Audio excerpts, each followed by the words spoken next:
বাড়ির মাধ্যমে যদি স্ক্রিন টাচ মোবাইল আছে, মোবাইলের মাধ্যমে আমরা গান বাদ্য দেখি, সিরিয়াল দেখি, নাটক সাটক দেখি, দেখা বিন পুরুষের সিনেমাগুলো দেখি, সিরিয়ালগুলো দেখি, খুললাম বিন পুরুষকে দেখা আছে কথা মোবাইলের মাধ্যমে, ভিডিওর মাধ্যমে বিন পুরুষরা দেখতে সমান ব্যবহার গুণার কথা। এখন তো সবের বাইক মোবাইল আছে, সবই সিরিয়াল তো মাশাআল্লাহ সবই দেখে। তে এই যে সিরিয়ালের মাধ্যমে যে বেড়ানগুলো দেখা হয়, এই বেড়ানগুলো দেখারও কিন্তু গুনাহ। যে বাস্তব দেখা যেই গুনাহ, মোবাইলের মাধ্যমে দেখা একই গুনাহ। এই কারণেই আমি সবাই আহ্বান করব, মা বোনেরা সবাই একটু বাঁচবার চেষ্টা করুন, কিভাবে জাহান্নাম থেকে বাঁচা যায়। এই বিপদে এই যে চেহারাটা কত সুন্দর আল্লাহ তাআলা বানাইছে, লাকাদ খালাকনাল ইনসান ফি আহসানি তাকওয়িম। আল্লাহ তাআলা কোরআনের মধ্যে বলেছেন, মানুষকে আমি আল্লাহ তাআলা সুন্দরভাবে সৃষ্টি করেছি। এই সুন্দর সৃষ্টিটাকে আল্লাহ তাআলা দান করেছেন। এখন যদি আমরা ভাবি আল্লাহ তাআলা আমাকে সুন্দর বানাইছে, সে যত বেশি সুন্দর সে তত বেশি বেপরদা হয়ে রাস্তা দিয়ে ঘুরে। মানুষে যাতে দেখতে পছন্দ করে, তার দিকে ছায়া থাকে যে আমি যে কত সুন্দর আল্লাহ তাআলা বানাইছে। আল্লাহ যত বেশি সুন্দর বানাইছে, তত বেশি আল্লাহ তাআলা শুকরিয়া আদায় কইরা তত বেশি পর্দায় থাকা লাগে। যে আল্লাহ যে সুন্দর চেহারাটা, সুন্দর রূপটা আমারে দিছ, আমি আল্লাহ তাআলা তত বেশি পর্দা করব।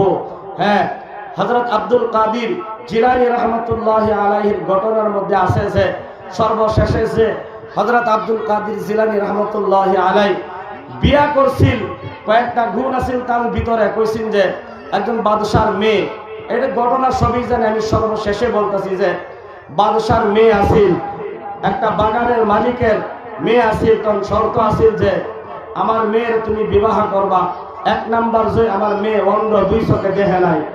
2 নাম্বার হইছে আমার মেয়ে কালা, কুসকুসা কালা, তোমার পছন্দ হইতো না। এরপরে বলেছিল যে আমার মেয়ের ধন সং কিছুই না, আমার মেয়ে হাত পাও লেংরা, হাত দিয়া দরবার পারে না, পাও দিয়া চলবার পারে না। এরপরেও হযরতে আব্দুল কাদের জিলানী রাহমাতুল্লাহি আলাইহিকে যখন বিবাহ দিয়া দিলেন, শর্ত অনুযায়ী একটা ভুলের কারণে যে উনি ক্ষমা করবেন, তখন বিবাহ করলেন। সর্বপ্রথম ঘরের মধ্যে যখন প্রবেশ করলেন, প্রবেশ কইরা দেখে সব উল্টা হয়ে গেছে।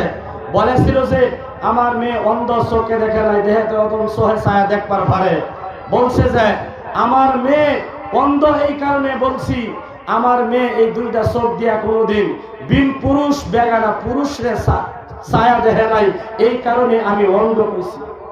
যে আমার মেয়ে কোনোদিন বিন পুরুষরে বেগানা পুরুষরে ছায়া দেখছে না। 2 নাম্বারে আমার মেয়ে হইল ল্যাংরা। ল্যাংরা কিন্তু আমি কেন বললাম, বলে আমার মেয়ে কোনোদিন পাও দিয়ে হাইটা আমার বাড়ির দহল থেকে অন্য বাড়ির মাধ্যমে যাই নাই, এই কারণে কইছে আমার মেয়ে ল্যাংরা। বলে এরপরে বললেন আমার মেয়ে হইল কালো। কালো এই কারণে বললাম আমার মেয়ে সব সময় পর্দার মাধ্যমে ছিল, কোনোদিন পর্দা থেকে বাহির হয়ে যায় নাই। এখন তো আমরা 1 নাম্বার হইছে যে আল্লাহ তাআলা এতটুকু নিয়ামত দিছে যে 2টা চোখ, যার 2টা চোখ নাই তার কাছে যদি জিজ্ঞাসা যা আছে তোমারে যে আল্লাহ তাআলা 2টা চোখ দিছে না, তাহলে তোমার কিরম লাগে? মানুষটা কইবা আল্লাহ তাআলা কত সুন্দর করে দুনিয়াটা বানাইছে, সব 2টা যদি আল্লাহ তাআলা আমাকে দিত, আমি দুনিয়াটা ছায়া ছায়া সুন্দর করে দেখতাম। মানুষটার বড় আবেগ থাকবে আমার মা বোনেরা। এখন আল্লাহ তাআলা আমাদেরকে 2টা চোখ দিছে, এই চোখ দিয়ে আমরা দুনিয়ার জমিনের মাধ্যমে নাফরমানি করি। কিভাবে করি?